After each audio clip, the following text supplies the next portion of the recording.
Hello ಎಲ್ರಿಗೂ ನಮಸ್ಕಾರ. Welcome back to Bhagya creation. ಯಾರ್ಯಾರಾಗೆ ನಮ್ಮ ಚಾನಲ್ ನೋಡ್ತಾ ಇದ್ದೀರಾ ದಯವಿಟ್ಟು ಸಬ್ಸ್ಕ್ರೈಬ್ ಮಾಡ್ಕೊಳ್ಳಿ. ನನ್ನ ವಿಡಿಯೋ ಇಷ್ಟ ಆದರೆ ಒಂದು ಲೈಕ್ ಕೊಡಿ. ಇವತ್ತು ಅನ್ನಕ್ಕೆ ಚಪಾತಿಗೆ ಎಲ್ಲದಕ್ಕೂ ಸೂಟಾಗ ಅಂತ ಒಂದು ಮೆಂತ್ಯ ಸೊಪ್ಪಿನ ಗ್ರೇವಿ ತೋರಿಸ್ತಾ ಇದ್ದೀನಿ. ಅದಕ್ಕೆ ಬೇಕಾಗಿರೋ ಇಂಗ್ರೀಡಿಯೆಂಟ್ಸು ಕಡಲೆ ಬೀಜ, ಕಡಲೆ, ಅಚ್ಕಾರದ ಪುಡಿ, ಧನಿಯಾ ಪುಡಿ, ಶುಂಠಿ ಬೆಳ್ಳುಳ್ಳಿ ಪೇಸ್ಟು, ಗರಂ ಮಸಾಲ, ಜೀರಿಗೆ ಮತ್ತು ಎಳ್ಳು, ಒಂದು 2 ಟೊಮೊಟೊ. ಇವಾಗ ಮೊದಲಿಗೆ ನಾವು ಗ್ಯಾಸ್ ಹಚ್ಚಿ ಒಂದು ಚಿಕ್ಕ ಬಾಂಡಿ ಇಟ್ಕೊಳ್ಳೋಣ. ಏಕೆಂದರೆ ಕಡಲೆ ಬೀಜ ಹುರ್ಕೋಬೇಕಲ್ವ. ಈಗ ಕಡಲೆ ಬೀಜ ಹಾಕ್ಕೊಂಡು ಚೆನ್ನಾಗಿ ಅಂದರೆ ಹಸಿ ಹಸಿಯಾಗಿ ಹುರ್ಕೋಬಾರ್ದು, ನೀಟಾಗಿ ಒಂದು ಸ್ವಲ್ಪ ಲೋ ಫ್ಲೇಮ್ ಇಟ್ಕೊಂಡು ಚೆನ್ನಾಗಿ ಹುರ್ಕೊಂಡು ಎತ್ತಿಕೊಂಡೆ. ಮತ್ತು ಈಗ ಬಿಳಿ ಎಳ್ಳು ಇತ್ತಲ್ಲ ಅದು ಮತ್ತು ಕಡಲೆ ಎರಡನ್ನೂ ಅದನ್ನು ಸ್ವಲ್ಪ ಹುರ್ಕೋಬೇಕು. ಯಾಕೆಂದರೆ ಹುರ್ಕೊಂಡ್ರೇ ತುಂಬ ಟೇಸ್ಟು ಚೆನ್ನಾಗಿ ಬರೋದು. ಇವಾಗ ಇದನ್ನು ಅಷ್ಟೇ ಹುರಿದ್ಬಿಟ್ಟು ಎಲ್ಲ ತಣ್ಣಗಾಗಬೇಕಲ್ವ, ಅದಕ್ಕೆ ತಣ್ಣಗಾಗೋಕ್ಕೆ ಬಿಟ್ಟಿದ್ದೀನಿ. ಇವಾಗ ನಾನು ಮತ್ತೆ ಗ್ಯಾಸ್ ಹಚ್ಕೊಂಡು ಒಂದು ಪ್ಯಾನ್ ಇಟ್ಕೋತೀನಿ. ಪ್ಯಾನ್ ಇಟ್ಕೊಂಡು ಇದಕ್ಕೆ ಒಂದು ಸ್ವಲ್ಪ ಎಣ್ಣೆ ಹಾಕೋತಾ ಇದ್ದೀನಿ. ಅಂದರೆ ನಾವು ಸೊಪ್ಪನ್ನ ಫ್ರೈ ಮಾಡ್ಕೋಬೇಕಲ್ವ, ಹಾಗಾಗಿ ಇವಾಗ ಒಂದು ಸ್ವಲ್ಪ ಒಂದು ಗೆಡ್ಡೆ ಅಷ್ಟು ಬೆಳ್ಳುಳ್ಳಿ, ಆ ಬೆಳ್ಳುಳ್ಳಿ ಹಾಕಿದ್ರೆ ತುಂಬಾ ಟೇಸ್ಟ್ ಬರುತ್ತೆ. ಆ ಬೆಳ್ಳುಳ್ಳಿನ ಸ್ವಲ್ಪ ಜಜ್ಜಿ ಹಾಕಿದ್ರೆ ಬೆಟರು. ಎಣ್ಣೆಗೆ ಹಾಕಿದಾಗ ಈ ರೀತಿ ಹಾಕಿದಾಗ ಸಿಡಿದು ಬಿಡುತ್ತೆ. ಇಲ್ಲಾಂದರೆ ನೋಡಿಕೊಂಡು ಫ್ರೈ ಮಾಡ್ಕೋಬೇಕು. ಸ್ವಲ್ಪ ಫ್ರೈ ಆದಮೇಲೆ ಬೆಳ್ಳುಳ್ಳಿನ ನಾವು ಮೆಂತ್ಯ ಸೊಪ್ಪನ್ನ ನಾನು ವಾಶ್ ಮಾಡಿ ಕ್ಲೀನಾಗಿ ಸಣ್ಣಗೆ ಕಟ್ ಮಾಡಿ ಇಟ್ಕೊಂಡಿದ್ದೆ, ಅದನ್ನು ಇವಾಗ ಹಾಕೋತಾ ಇದ್ದೀನಿ. ಇದನ್ನು ಇವಾಗ ಫ್ರೈ ಮಾಡ್ಕೋಬೇಕು. ಈಗ ಇದಕ್ಕೆ ಸ್ವಲ್ಪ ಅಂದರೆ ಸೊಪ್ಪಿಗೆ ಎಷ್ಟು ಬೇಕೋ ಅಷ್ಟು ಮಾತ್ರ ನಾವು ಉಪ್ಪನ್ನ ಹಾಕ್ಕೊಳ್ಳೋಣ. ಆಮೇಲೆ ಬೇರೆ ಎಷ್ಟು ಬೇಕಾಗುತ್ತೋ ಆಮೇಲೆ ನೋಡ್ಕೊಂಡು ಹಾಕೋಬೇಕು. ಸೊಪ್ಪಿಗೆ ಮಾತ್ರ ಎಷ್ಟು ಬೇಕೋ ಅಷ್ಟು ಮಾತ್ರ ಉಪ್ಪು ಹಾಕಿ ಇದಕ್ಕೆ 1 ಸ್ಪೂನು ಶುಗರ್ನ ಹಾಕ್ತಾಯಿದ್ದೀನಿ. ಅಂದರೆ ಶುಗರ್ ಹಾಕಿದ್ರೆ ತುಂಬ ಟೇಸ್ಟ್ ಬರುತ್ತೆ ಮತ್ತು ಕಹಿ ಅಂತಾರಲ್ವ ಅದು ಹೊರಟೋಗುತ್ತೆ. ತುಂಬಾ ಟೇಸ್ಟ್ ಒಂಥರ ಡಿಫ್ರೆಂಟಾಗಿ ಬರುತ್ತೆ ಶುಗರ್ ಹಾಕೋದ್ರಿಂದ. ನೀವು ಬೇಕು ಅಂದರೆ ಹಾಕ್ಕೊಳ್ಳಿ, ಇಲ್ಲಾಂದರೆ ಸ್ಕಿಪ್ ಮಾಡ್ಕೊಳ್ಳಿ. ಇದನ್ನು ಚೆನ್ನಾಗಿ ಹುರ್ಕೋಬೇಕು. ಇವಾಗ ಬೇಸಿಗೆ ಅಲ್ವಾ, ಸ್ವಲ್ಪ ಸೊಪ್ಪು ಪದಾರ್ಥ ನಾವು ಮಾಡ್ಕೊಂಡು ತಿನ್ನೋದ್ರಿಂದ ನಾವು ಹೆಲ್ದಿಯಾಗಿರ್ತೀವಿ. ಮತ್ತು ಮೆಂತ್ಯ ಸೊಪ್ಪಂತೂ ತುಂಬಾ ಒಳ್ಳೆಯದಲ್ವ, ಅಂದರೆ ತಂಪು ಕೂಡ ಹೌದು. ಹಾಗಾಗಿ ಇದರಲ್ಲೂ ವೆರೈಟಿ ಮಾಡ್ಕೋಬೋದು.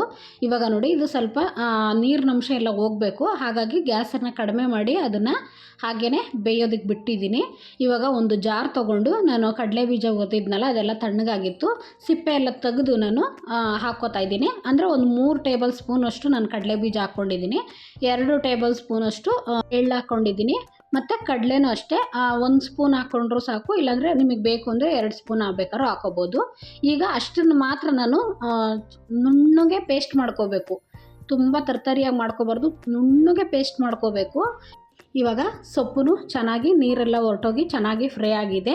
ಇವಾಗ ಇದನ್ನು ಎತ್ತಿಟ್ಕೊಳ್ಳೋಣ. ಇದು ಸಪ್ರೇಟಾಗಿ ನಾವು ಫ್ರೈ ಮಾಡಿ ಎತ್ತಿಟ್ಕೋಬೇಕು. ಇವಾಗ ನಾನು ಅದೇ ಒಲೆಗೆ ಒಂದು ಪಾತ್ರೆ ಇಟ್ಕೊಂಡು ಸ್ವಲ್ಪ ಎಣ್ಣೆ ಹಾಕೋತಾ ಇದ್ದೀನಿ. ಇವಾಗ 1 ಸ್ಪೂನಷ್ಟು ಜೀರಿಗೆ ಹಾಕ್ಕೋಬೇಕು. ಎಣ್ಣೆ ಕಾದ್ಮೇಲೆ ಸ್ವಲ್ಪ ಜೀರಿಗೆ ಹಾಕ್ಕೋಬೇಕು. ಇವಾಗ 1-2 ಮೆಣಸಿನ್ಕಾಯಿ ಮುರಿದ್ಬೇಕಾದ್ರೂ ಹಾಕ್ಬೋದು, ಇಲ್ಲಾಂದರೆ ಹೀಗೆ ಬೇಕಾದರೂ ಹಾಕ್ಕೋಬೋದು, ನಿಮ್ಮ ಇಷ್ಟ ಅದು. ಇವಾಗ ಇದಕ್ಕೆ ಸ್ವಲ್ಪ ಅಂದರೆ ನಾವು ಆಲ್ರೆಡಿ ಸೊಪ್ಪಿಗೂ ಬೆಳ್ಳುಳ್ಳಿ ಹಾಕಿದ್ದೀವಿ, ಒಗ್ಗರಣೆಗೆ ಹಾಕಿದ್ರೆ ತುಂಬಾ ಚೆನ್ನಾಗಿರುತ್ತೆ. ಹಾಗಾಗಿ ಇದಕ್ಕೂ ಸ್ವಲ್ಪ ಬೆಳ್ಳುಳ್ಳಿ ಹಾಕಿ ಮತ್ತು ಶುಂಠಿ ಬೆಳ್ಳುಳ್ಳಿ ಪೇಸ್ಟ್ ಹಾಕ್ಬಿಟ್ಟು ನಾವು ಎಣ್ಣೆಲಿ ಚೆನ್ನಾಗಿ ಫ್ರೈ ಮಾಡಬೇಕು. ಶುಂಠಿ ಬೆಳ್ಳುಳ್ಳಿನ ಅಂದರೆ ಹಸಿ ವಾಸನೆ ಇರುತ್ತಲ್ಲ ಅದು ಹೋಗಬೇಕು. ಆಮೇಲೆ ನಾವು ಒಂದು 2 ಟೊಮೊಟೊನ ಹಾಕ್ಕೋಬೇಕು. ನೀವು ಇದಕ್ಕೆ ಈರುಳ್ಳಿ ಬೇಕು ಅಂದ್ರೆ ಹಾಕ್ಕೋಬೋದು, ಇದರಲ್ಲೇ ಡಿಫ್ರೆಂಟಾಗಿ ಇನ್ನೂ ಮಾಡ್ಕೋಬೋದು. ನಾನಿಲ್ಲಿ ಈರುಳ್ಳಿ ಇಲ್ದಲೇ ಬರೀ ಬೆಳ್ಳುಳ್ಳಿ ಹಾಕಿ ಮಾಡ್ತಾಯಿದ್ದೀನಿ. ಇವಾಗ ಟೊಮೊಟೊಗೆ ಸ್ವಲ್ಪ ಉಪ್ಪು ಹಾಕಿ ಅದು ಚೆನ್ನಾಗಿ ಸ್ಮ್ಯಾಶ್ ಥರ ಬೇಯಬೇಕು. ಟೊಮೊಟೊ ಚೆನ್ನಾಗಿ ಬೆಂದಷ್ಟು ತುಂಬಾ ಚೆನ್ನಾಗಿರುತ್ತೆ. ನೀವು ಇದಕ್ಕೆ ಪ್ಯೂರಿ ಮಾಡಿಕೊಂಡು ಬೇಕಾದ್ರೆ ಮಾಡ್ಬೋದು, ಬೇರೆ ರೀತಿಲೂ ಮಾಡ್ಬೋದು, ಅದು ಇನ್ನೊಂದು ಟೈಮ್ ತೋರಿಸ್ತೀನಿ. ಇವಾಗ ಈ ರೀತಿ ತೋರಿಸ್ತಾ ಇದ್ದೀನಿ ನೋಡಿ. ಇದು ಚೆನ್ನಾಗಿ ಮುಚ್ಚಳ ಮುಚ್ಚಿ ಸ್ವಲ್ಪ ಬೇಯಿಸ್ಕೊಂಡ್ರೆ ತುಂಬಾ ಸಾಫ್ಟಾಗಿ ಟೊಮೊಟೊ ಬೇಯುತ್ತೆ, ಆವಾಗಲೇ ತುಂಬ ಟೇಸ್ಟ್ ಬರೋದು. ಇವಾಗ ನೋಡಿ ಚೆನ್ನಾಗಿ ಬೇಯಿಸ್ಕೋಬೇಕು, ಯಾಕೆಂದರೆ ಇದನ್ನು ಬೇಯಿಸ್ಕೊಂಡಷ್ಟು ತುಂಬಾ ಟೇಸ್ಟ್ ಬರುತ್ತೆ ಟೊಮೊಟೊದು, ಮತ್ತು ಹಸಿ ವಾಸನೆ ಇರೋದು ಎಲ್ಲ ಹೋಗುತ್ತೆ. ಗ್ರೇವಿ ತುಂಬಾ ಚೆನ್ನಾಗಾಗುತ್ತೆ. ಇವಾಗ ಟೊಮೊಟೊ ಎಲ್ಲ ಚೆನ್ನಾಗಿ ಬೆಂದಾದಮೇಲೆ ನಾನು 1 ಟೇಬಲ್ ಸ್ಪೂನಷ್ಟು ಅಚ್ಕಾರದ ಪುಡಿ, 1.5 ಟೇಬಲ್ ಸ್ಪೂನಷ್ಟು ಧನಿಯಾ ಪುಡಿ ತೊಗೊಂಡಿದ್ದೀನಿ. ನಿಮಗೆ ಖಾರ ಜಾಸ್ತಿ ಬೇಕು ಅಂದರೆ ನೀವು ಇನ್ನೂ ಹಾಕ್ಕೋಬೋದು. ಅಂದರೆ ನಾವಿಲ್ಲಿ ಕಡಲೆಬೀಜ ಇದೆಲ್ಲ ಸ್ವಲ್ಪ ಸ್ವೀಟಾಗಿ ಇರುತ್ತಲ್ವ, ನೀವು ಇನ್ನೂ ಬೇಕಾದ್ರೆ ಹಾಕ್ಕೋಬೋದು. ಸಾಕು, ನನಗೆ ಖಾರ ಜಾಸ್ತಿ ಬೇಡ ಅಂತ ಹೇಳ್ಬಿಟ್ಟು ನಾನು ಇಷ್ಟ ಹಾಕ್ಕೊಂಡಿದ್ದೀನಿ. ಇವಾಗ ಅದನ್ನೆಲ್ಲ ಹಾಕಿ ಮಿಕ್ಸ್ ಆದಮೇಲೆ ನಾವು ರುಬ್ಬಿಟ್ಕೊಂಡಿದ್ವಲ್ಲ ಆ ಪೇಸ್ಟನ್ನ ಇದಕ್ಕೆ ಹಾಕ್ಕೋಬೇಕು. ಹಾಕ್ಕೊಂಡು ಸ್ವಲ್ಪ ಮಿಕ್ಸ್ ಮಾಡ್ಕೊಳ್ಳಿ. ಮತ್ತು ಇನ್ನು ಜಾರಲ್ಲಿ ಇದ್ದೇ ಇರುತ್ತೆ ಪೇಸ್ಟು, ಯಾಕೆಂದರೆ ನಾವು ಗಟ್ಟಿಗೆ ರುಬ್ಬಿದ್ವಿ ಅಲ್ವಾ, ಹಾಗಾಗಿ ಅದಕ್ಕೆ ಇನ್ನೂ ಸ್ವಲ್ಪ ನೀರು ಹಾಕ್ಕೊಂಡು ಇದಕ್ಕೆ ಮಿಕ್ಸ್ ಮಾಡ್ಕೊಳ್ಳಿ. ನೋಡಿ ಎಷ್ಟು ನಿಮಗೆ ಬೇಕು ನೀರು ಅನ್ನೋದು ಆಮೇಲೆ ಬೇಕಾದ್ರೆ ಹಾಕ್ಕೋಬೋದು ನೀವು. ಇದು ಚೆನ್ನಾಗಿ ಕುದಿಬೇಕು, ಹಾಗಾಗಿ ಚೆನ್ನಾಗೆಲ್ಲ ಮಿಕ್ಸ್ ಮಾಡಿಬಿಟ್ಟು ನೀವು ಮುಚ್ಚಿ ಬೇಯಿಸಬೇಕು. ಬಟ್ ತಳ ಹಿಡಿಬಾರ್ದು, ತಳ ಹಿಡಿಯೋ ಚಾನ್ಸಸ್ ಇರುತ್ತೆ. ನೋಡಿಕೊಂಡು ಒಂದು ಸ್ವಲ್ಪ ಅಂದರೆ ಸಿಡಿಯುತ್ತೆ, ಇದು ತುಂಬಾ ಗಟ್ಟಿ ಮಾಡೋದ್ರಿಂದ ನೀವು ಮುಚ್ಚಿಬಿಟ್ಟು ಸ್ವಲ್ಪ ಒಂದು ಮೀಡಿಯಮ್ ಫ್ಲೋಲಿ ನಾವು ಇದನ್ನು ಚೆನ್ನಾಗಿ ಬೇಯಿಸಬೇಕು. ಯಾವಾಗ ಕುದಿಸಿದ್ರೇ ಅದು ಚೆನ್ನಾಗಿ ಕುದ್ದಷ್ಟು ಅದರಲ್ಲಿ ಎಣ್ಣೆ ಅಂಶ ಬಿಡುತ್ತೆ. ಇವಾಗ ನೋಡಿ ಕುದಿಸಿದ್ದೀನಿ ಸ್ವಲ್ಪ, ಇವಾಗ ಇನ್ನೂ ಸ್ವಲ್ಪ ನೀರು ಹಾಕೋತಾಯಿದ್ರಿ. ಒಂದೇ ಸಲ ನೀವು ನೀರು ಹಾಕ್ಕೊಂಡ್ರೆ ತುಂಬಾ ಸಿಡಿಯುತ್ತೆ. ಸ್ವಲ್ಪ ನೋಡ್ಕೊಂಡು ನಿಮ್ಗೆ ಎಷ್ಟು ಬೇಕು ಆವಾಗ ನೋಡಿಕೊಂಡು ನೀವು ನೀರು ಹಾಕೋಬೇಕಾಗುತ್ತೆ. ಹೀಗೆ ತಿರುಗಿಕೊಂಡು ಮುಚ್ಚಿ ಬೇಯಿಸ್ತಾನೇ ಇರಬೇಕು ನೀವು. ಅದರಲ್ಲಿ ನೋಡಿ ಇವಾಗ ಸ್ವಲ್ಪ ಎಣ್ಣೆ ಬಿಟ್ಕೋತಾ ಇದೆ. ಈ ರೀತಿ ತುಂಬಾ ಎಣ್ಣೆ ಬಿಡುತ್ತೆ ಇದರಲ್ಲಿ, ಏಕೆಂದರೆ ನಾವು ಎಳ್ಳು ಕಡಲೆಬೀಜ ಎಲ್ಲದೂ ಅಷ್ಟೇ ಅಲ್ವಾ, ಎಣ್ಣೆ ಐಟಮೇ ಅದನ್ನು. ಬಟ್ ಗ್ರೇವಿ ಮಾತ್ರ ಅಷ್ಟು ಚೆನ್ನಾಗಿರುತ್ತೆ ನೋಡಿ. ಇವಾಗ ಹಾಗೆ ಮುಚ್ಚಿ ನಾನು ತಿರುಗಿಕೊಂಡು ಬೇಯಿಸ್ತಾ ಇದ್ದೀನಿ. ಅಂದರೆ ಅದರಲ್ಲೂ ಸ್ವಲ್ಪ ಹಸಿ ವಾಸನೆ ಇದ್ದೇ ಇರುತ್ತಲ್ವ, ಅದು ಚೆನ್ನಾಗಿ ಕುದಿಸಿದಷ್ಟು ಬಿಡುತ್ತೆ. ಇವಾಗ ನೋಡಿ ನಾವು ಇವಾಗ ಚೆನ್ನಾಗಿ ಆಲ್ರೆಡಿ ಸ್ವಲ್ಪ ಎಣ್ಣೆ ಬಿಟ್ಬಿಟ್ಟಿದೆ, ಒಂದು 1/2%.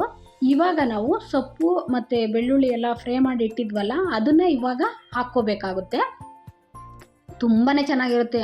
ಅನ್ನಕ್ಕಂತೂ, ಚಪಾತಿಗೆ, ಪೂರಿಗೆ ಎಲ್ಲದಕ್ಕೂ ಸೆಟ್ಟಾಗುತ್ತೆ. ನಿಮಗೆ ಸಾಂಬಾರು ಮಾಡಿ ಬೇಜಾರಾಗಿರುತ್ತೆ.